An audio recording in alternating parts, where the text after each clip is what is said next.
do Gangue Nerd, voltamos para falar da segunda parte do vídeo sobre os X-Men aí, do universo dos mutantes da Marvel.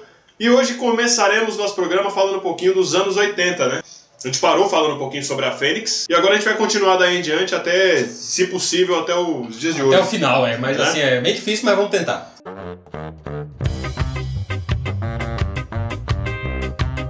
Só pra deixar claro que é um vídeo de nostalgia, né? Porque os X-Men foram bons. Hoje em dia não presta. Então a gente vai falar do fazer.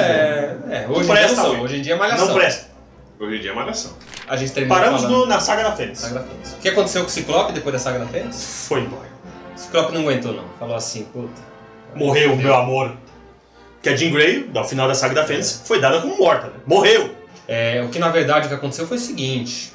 Antes da Fênix se manifestar no corpo de Jean Grey, os X-Men estavam presos lá, o avião precisava decolar.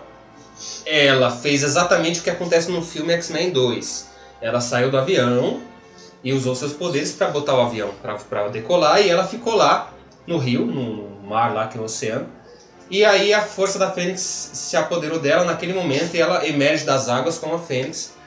E até então era uma entidade do bem, né? Sim. É como se fosse a manifestação plena dos poderes dela. Sim, e ela ficou sendo a Fênix nos X-Men por muito tempo. A Fênix boa, o uniforme dela era verde e amarelo.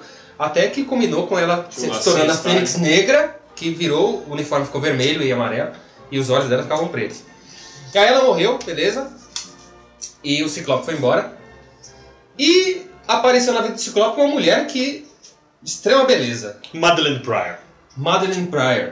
Ela era uma piloto de avião que conheceu o Ciclope por acaso. O Ciclope estava em suas viagens com o pai dele, eu acho que o Corsário na época.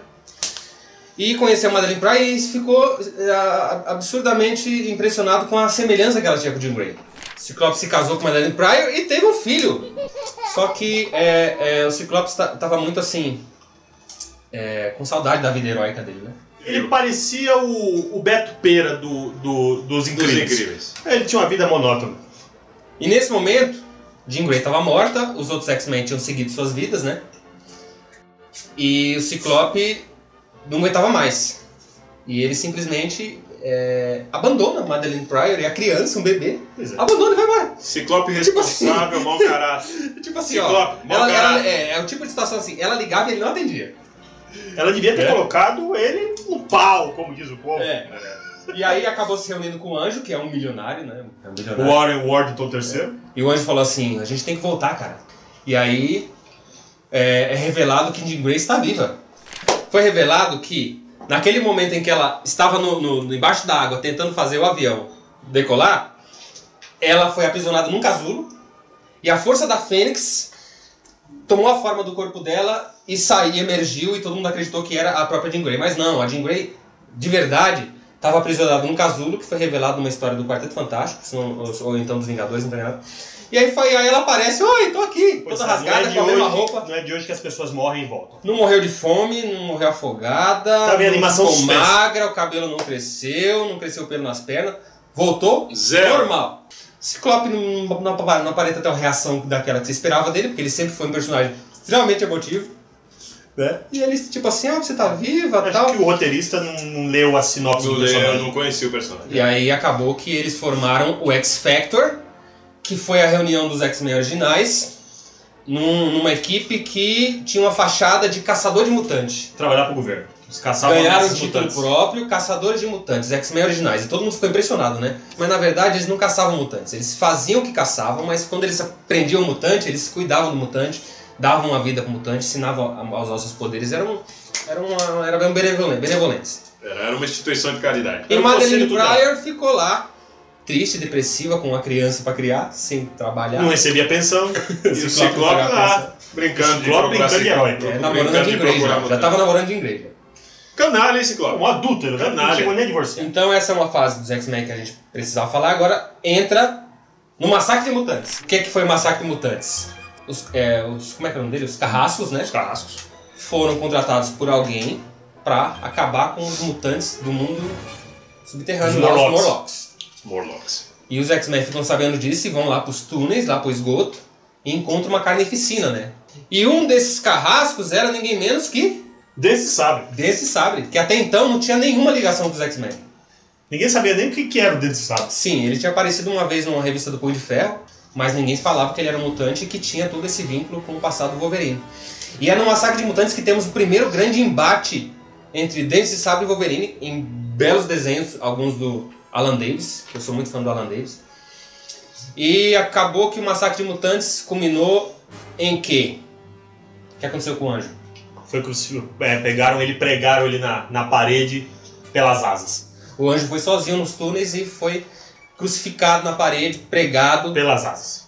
e com danos irreversíveis, né? Mas é uma pergunta interessante. Mas o que um cara que só voa vai fazer no lugar que ele não pode voar? A pena dele deve encher de esgoto, de água, imagina o cheiro que deve ficar. Você imagina pra limpar aquilo. Pra tomar banho e lavando aquilo. Nossa. Tem que ser aquelas mangueiras de bombeiro. Ou seja, um cara rico, bem instruído, o Orion Morton III, um herói desde os anos 60, me dá na cabeça de entrar no esgoto, sendo que o único poder dele é voar. O Massacre de Mutantes levou a diversas pontas aí que foram trabalhadas depois em histórias futuras. E apareceram personagens como Psylocke, Legal. como uma tal de Cristal, que era o xodó da Marvel nos anos 80. Veio o Longshot. E sabe o que é legal? Que futuramente... Longshot, cujo poder mutante dele era ser sortudo. Ser sortudo, né? É verdade. E vamos finalizar aqui os anos 80 dizendo que os X-Men então se metem numa missão onde eles são dados como mortos. E aí eles acham assim, bacana, então todo mundo pensa que a gente tá morto? Beleza, e eles começam a agir de forma secreta, se debandam por um tempo, foi nessa fase do caolho. Uma das melhores fases do Carcaju solo, hein? Tiver a revista solo do Equivalente àquela minissérie Wolverine do Chris Claremont do Frank Miller, onde pela primeira vez o Wolverine é inserido nesse universo japonês. Wolverine. Ele mostra habilidades ninja, ele tem um envolvimento com Mariko Yashida e que tem um fim dramático, né? Ela é apaixonada por ele e quando eles vão casar, que ele tá subindo no altar, o Mastermind, que é o mestre mental, que é um mutante do Clube do Inferno, entra na cabeça dela e faz ele xingar, faz ela xingar ele de todo o nome, da mó dó. É uma cena muito triste. Saga Wolverine. Sim. Aí ela fala assim, eu jamais aceitaria me casar com um animal como você. E ele fica assim, ele não entende. E ele vai embora e acaba assim. E aí futuramente o que aconteceu? Madeline Pryor descobriu que ela tinha poderes e que ela era um clone de Jean Grey feito por quem? Senhor Sinistro. E aí aparece na trama dos X-Men o Senhor Sinistro, que é um geneticista que tem uma obsessão pelo gene perfeito mutante, que segundo pelo DNA perfeito. Segundo ele, era o do Ciclope. Era do Ciclope e da Jean Grey. Segundo o Senhor Sinistro, eram duas linhagens mutantes perfeitas, antigas, que tinham o gene perfeito. O gene do Summers, mutante primordial. O gene do Summers consegue estabilizar o poder de qualquer mutante descontrolado. E ela tem poderes também muito fodásticos. E ela vira a Rainha Negra. Ela foi buscar o Scott Summers? Ela foi se vingar dele. Do Clube do Inferno. Ninguém é. Ela foi depois. Ela foi se vingar do Ciclope, dá um pau em todo mundo lá. E aí essa saga é chamada de Inferno. Muito tempo depois, assim, uns 3 anos que os X-Men descobriram que a Jean Grey estava viva, porque o X-Factor agia por debaixo do pano. Ninguém sabia quem eles eram. Entendeu? Por isso que os X-Men não sabiam que... então quer dizer que vinha um cara com umas penas voando e não sabia que era o anjo. Não sabia que era o anjo. É porque eles andavam na rua... É jumentíssimo. Eles andavam na rua, o X-Factor. Pessoal, fiquem sossegados que chegou o X-Factor. Eles viam assim, o Ciclope vinha de óculos, o anjo vinha com uns bagulho nas costas, assim, uma capa nas costas, assim, pra ninguém ver as asas dele. E o Fera vinha disfarçado, com algum negócio que ele tomava. Holograma. Tipo, ninguém pensava que era mutante. Você que é novo, o X-Factor não é aquele programa que passa no canal Sony, viu? Era um grupo de mutantes. Sim. E nesse encontro que o Wolverine tem com a Fênix, que o Wolverine tem com a Jean Grey, que ele descobre que ela não tá morta, cara, é a coisa mais absurda que eu já vi no gibi. Ele chega, põe a mão no ombro dela assim, já dá um beijo nela. Já chega beijando, sabe assim, não fala nem oi. Wolverine é catador, né, velho? Fala nem oi e dá um beijo nela. Tem 2 pessoas que não tem caráter assim amoroso, é Jean Grey e Sue Storm. Aí junto o X-Men com o X-Factor enfrentam um inimigo comum, que é a Madeline Pryor e um monte de demônios que estão acabando com a ilha de Manhattan lá. Porque depois disso aí os X-Men foram um bando de história que já não tinha mais levado mais a nada. Uma história interessante que vale mencionar nessa época é a fase em que a Tempestade perde seus poderes, né? Onde aparece o Forge. Ele cria uma arma pro governo pra tirar os poderes dos mutantes. Porque eles querem capturar a Vampira, porque até então a Vampira era meio vilã, meio herói, E o governo quer pegar ela. E já tinha os poderes da Bismarck. E aí a Tempestade vai tentar ajudar, entra na frente e acaba ela recebendo o tiro e ela fica sem poderes. Aí tem aquele arco Que ela vai pra África de volta. desenhado pelo Barry Windsor Smith. E esse arco aí desenhado pelo Barry Windsor Smith, putz, eu não gosto do desenho dele, cara, eu acho muito ruim, né? Eu lembro do Ele faz desenho todo dele mundo feio, todo no mundo Arma velho. X. E aí a Tempestade ficou um tempão, né, sem poderes, até que o Forge consegue reverter e... até dão uma namorada, é ali né? que começa o romance deles, né? Porque o Forge é apaixonado por ela. E ela trocou ele pelo T'Challa. Ela T'Challa, trocou por muitos caras, né? Depois ela teve até Eu só curte uma pegação, né? Malhação mesmo. Mas O Tony Stark já pegou quantas? Mas Tony Stark tá no sangue dele você pegar. Mas o X-Men Não podemos ser misóginos. é difícil você ser um mutante e conviver na Mansão X com aquele monte de mulher que tem nos X-Men. Se você lê os quadrinhos, a forma como elas acordam, assim, elas saem do quarto com... Já visto alguns gibis de Jim Lee dos anos 90 que tínhamos? Vou botar então agora aqui, ó, uma sequência de fotos das mulheres dos X-Men na Mansão X aí, vejam aí. Olha.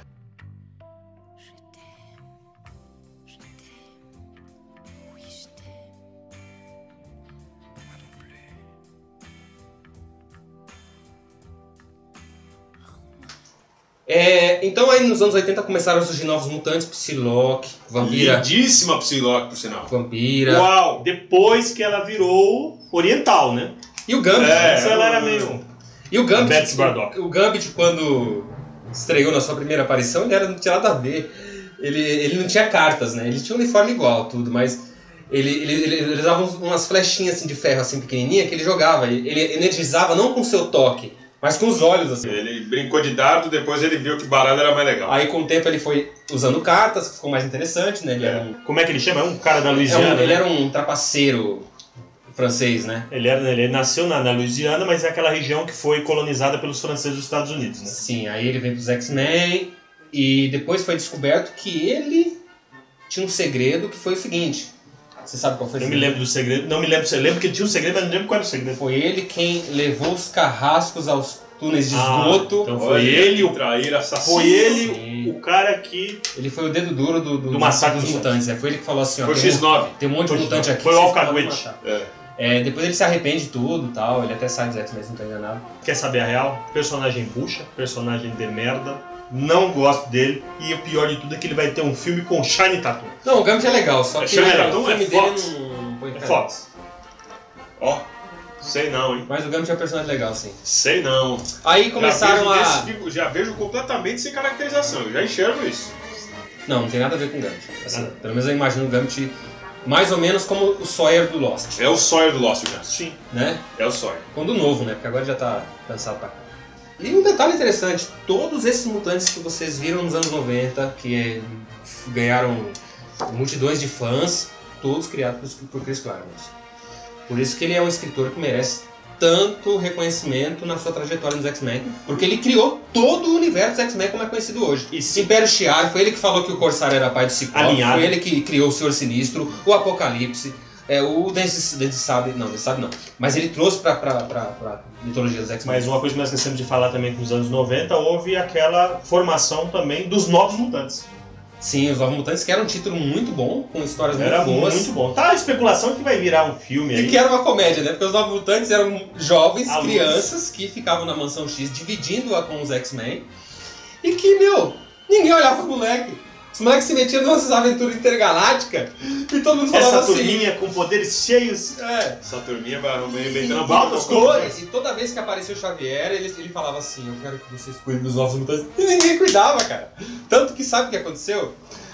Quando o Xavier morreu, que o Magneto se converteu a líder dos X-Men, o Uma Xavier das falou primeiras assim, vezes, né? Magnus, eu preciso que você cuide dos meus novos mutantes.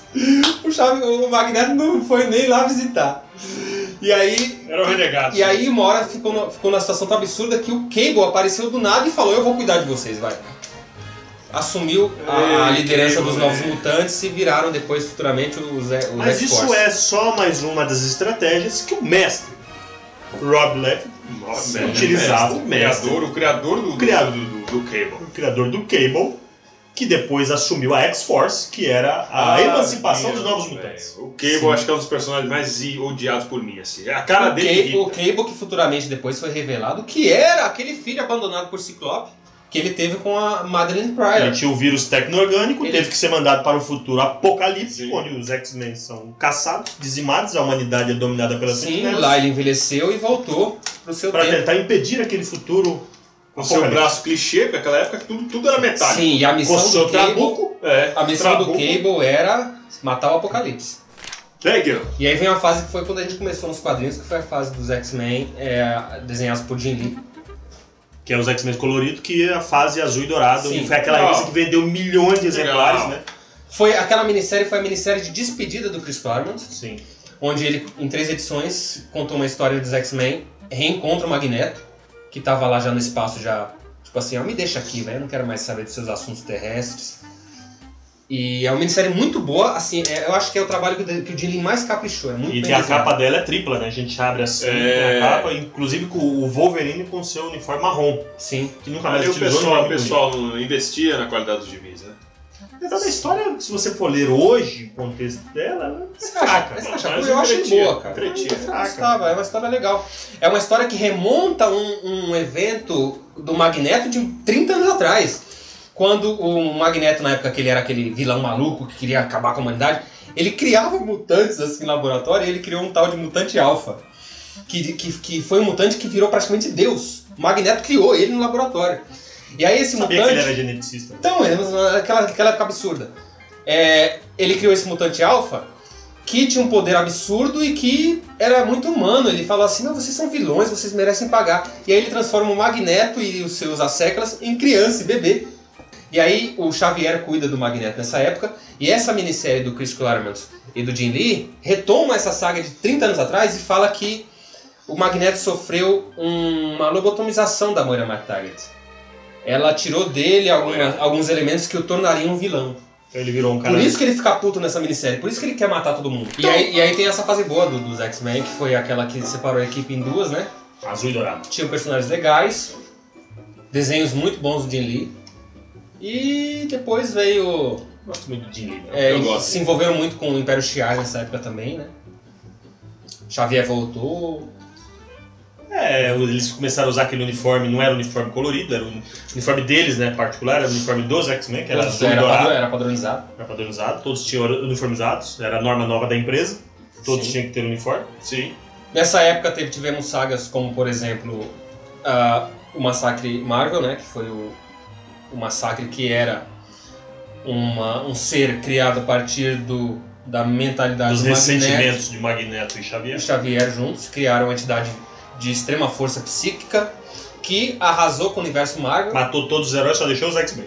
Eu gosto porque ali estava Joe Madureira, um cara que eu aprecio sua arte. Você sabe que os anos 90 é Aprecio considerado muito. a época das trevas dos quadrinhos. Eu sei, mas aprecio até hoje, acompanho os traços do grande Joe Madureira. É a época, como dizem os fanboys, é a época do massa veístico, é a época do massa velho. Sim, nessa época surgiram artistas como Roger Cruz, Chris Bachalo.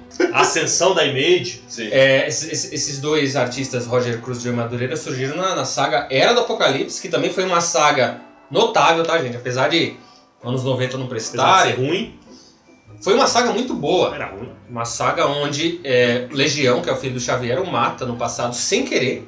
E aí fode todo o futuro. Fora o futuro, onde o Xavier nunca existiu e os mutantes são caçados. E aí tem o cara, o Ned Grey, né? E o Apocalipse, Ex-Marvel. o Apocalipse é tipo um ditador do mundo, assim. E os X-Men liderados por Magneto. Depois disso ocorreu uma fase negra dos X-Men, que foi a fase em que o Wolverine, depois de ter o seu metal tirado dos seus ossos por Magneto, ele vira uma besta fera Sim. descontrolada. Ficou muito ruim os X-Men no final dos anos 90 ali, mas aí nos anos 2000 tivemos... E o Joseph? O Joseph, ele era um clone do Magneto, que a princípio não sabia que era um clone do Magneto. Pensava-se que ele era o próprio Magneto. Catador, Joseph. Ele era do bem e ele era um personagem que tinha um apelo muito Era forte legal. aos fãs, né? Sinceramente, Era a única legal, coisa mas- boa dos anos 2000 foi a fase dos surpreendentes X-Men, Astonished X-Men Sim. do Joss Whedon. E do John Cassaday. Esse arco do Joss Whedon com o John Cassaday é extremamente memorável. É muito boa. Marca ali o retorno dos X-Men como uma equipe de super-heróis. Eles deixam de tratar só de assuntos mutantes. Eles ressuscitam o Colossus, que algum animal matou por causa do vírus legado. Sim, é porque o vírus legado era um vírus que matava os mutantes e tava, tipo o vírus da AIDS, assim, se espalhando pelo mundo. E o Fera descobre a cura do vírus legado, só que primeiro ele precisava matar um mutante para que visse como que os anticorpos iam reagir. E aí o Colossus, num ato de sacrifício, ele injeta o soro criado nele próprio para que o McCoy extraísse dali uma cura. E aí o Colossus ficou morto até essa saga do Joss Whedon, que é muito boa, viu, gente? Olha, se tem um gibi dos X-Men que eu gostei de ler, foi essa fase do Joss Whedon. É muito legal. Nos anos 2000 tem a fase dos novos X-Men do Grant Morrison, onde a Jean Grey morre de vez. Que eu odiei, eu achei ruim do argumento ao desenho. Eles trazem ali uma irmã do Xavier, que é a Cassandra, que é uma mulher que foi morta pelo Xavier no útero. Ele bebê, lá dentro do útero da barriga da mãe, ele vê aquele gêmeo maligno, né, que ele já, com os poderes psíquicos, assim, meio que latentes, ele vê que ela sendo evil, ele mata ela dentro da barriga. E aí ela consegue... E aí a mente dela, não sei dizer se estou certo, a mente dela se transfere pro corpo e ela aparece como vilã e... uma das loucuras do Grant Morrison. Cassandra. E ela é uma vilã muito poderosa. Ela se junta depois ao Clube do Inferno, Muito doido. que também é uma equipe de vilões muito legal também na mitologia dos X-Men, né? Sim. E por aí vai, né? Mas eu, particularmente, os X-Men pra mim se acabaram depois dos anos 80, final dos anos 80. Os X-Men foram bons, sabe até quando? Até a saga que eu não sei como é que chama em português, gente. Vocês vão perdoar. O Cisma. O Cisma, né? O Cisma. Que é a ruptura que há entre o Ciclope e o Wolverine. As ideias deles batem de frente ali naquela saga. E o Wolverine acaba debandando com alguns mutantes que concordam em ir com ele. E aí formam-se duas equipes de X-Men, uma liderada pelo Ciclope e outra liderada pelo Wolverine. E aí tem as revistas The Astonishing X-Men e Wolverine e os X-Men. Sim, depois disso tivemos logo na sequência Avengers vs X-Men, Vingadores vs X-Men. Que é uma bosta também. Que aí depois disso aí, gente, X-Men virou malhação. Depois que o Brian Michael Bendis assumiu, tá difícil de ler os X-Men, tá muito difícil. Tá? Não dá pra ler mais, assim, sinceramente.